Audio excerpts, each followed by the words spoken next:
Hello, I'm taking on a challenge to beat every playable Nintendo published game. Welcome to the next episode. The next game is Game & Watch Donkey Kong 3. Game & Watch Donkey Kong 3 was the second game released on the Game & Watch Microversus system, and, like all the other Microversus system games, this one features a single-player mode for Game Mode A and a multiplayer mode for Game Mode B. In my video on Mickey Mouse and Donkey Kong Circus, I mentioned that Donkey Kong Circus was the first game to feature Donkey Kong as the protagonist. In that video, I intentionally didn't say that it was the first game to feature Donkey Kong as a playable character. I did that because this game, which predates Donkey Kong Circus by a month, was actually the first game to feature Donkey Kong as a playable character. While it is Stanley who makes a reappearance as the protagonist of the single-player mode, in the two-player mode, player 2 plays as Donkey Kong, making this the first official time a player can control the character. Similar to Game & Watch Punch-Out, I wanted to play the single-player and multiplayer modes, and I started with Game Mode A, the versus CPU mode. In this mode, you are playing as Stanley the Bugman, and you are defending your garden from some bees. At least that is what the manual says. If you let the bees get to you, it seems like the bees are more interested in attacking Stanley himself instead of going for the flowers.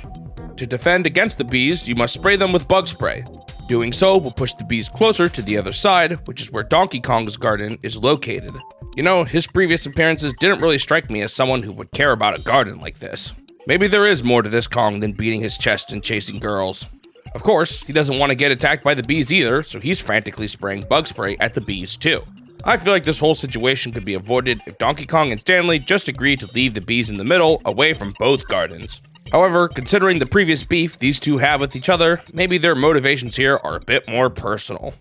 Unlike the arcade title this is loosely based on, your bug spray has a limited amount of uses, and it must constantly be refilled by drops of insecticide dripping out of a machine on the right. Having insecticide constantly dripping out near a garden like this doesn't really seem like a good idea, but I guess there are at least pipes set up to catch any drops you miss.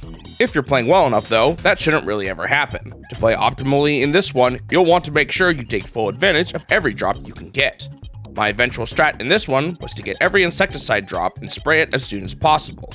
The bees randomly move up and down, so it's difficult to strategize beyond just spraying and praying. In Game Mode A, you earn points similar to a typical Game & Watch game.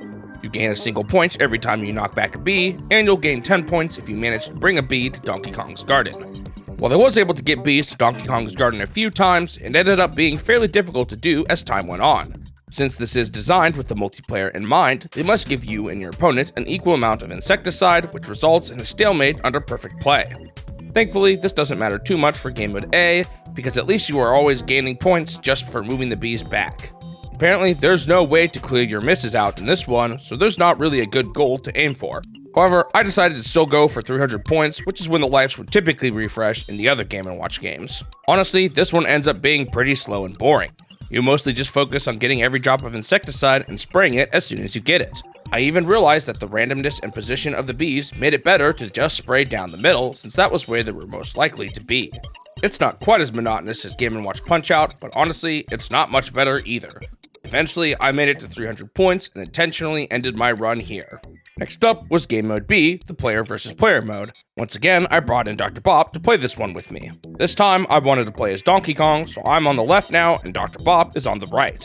The core gameplay here is exactly the same. Each of you are spraying bug spray at the bees to try and push them over to the opponent's side, and you must constantly be refilling on insecticide from the nearby drops. Apparently, you can set a handicap to change how fast the insecticide pours out for each player individually, but we never really touched that and kept it fair. To accommodate there being two humans, there's a couple of changes they made to the game. You're no longer earning points, and each player has 3 lives now. To win, you must make your opponent lose all 3 lives before you lose your own. There's one final big change they made.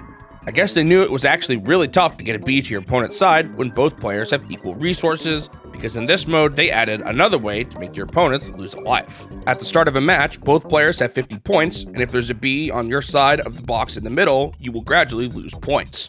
Once your points hit 0, you'll lose a life.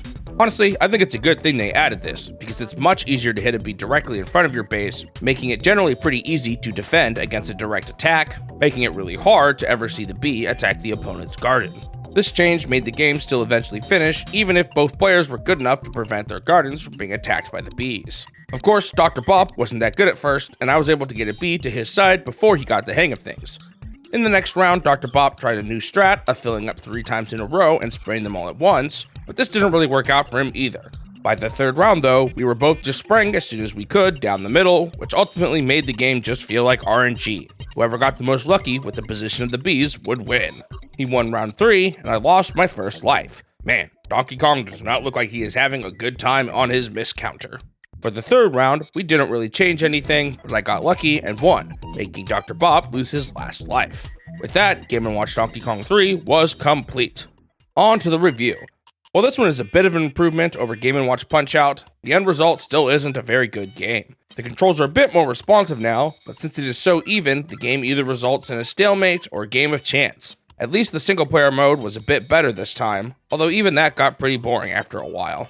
The multiplayer component of these games unfortunately has ended up harming them. The game needs to be balanced for the multiplayer mode to work, but unfortunately the games are just too simple that there's not enough room for variance and skill to have an effect.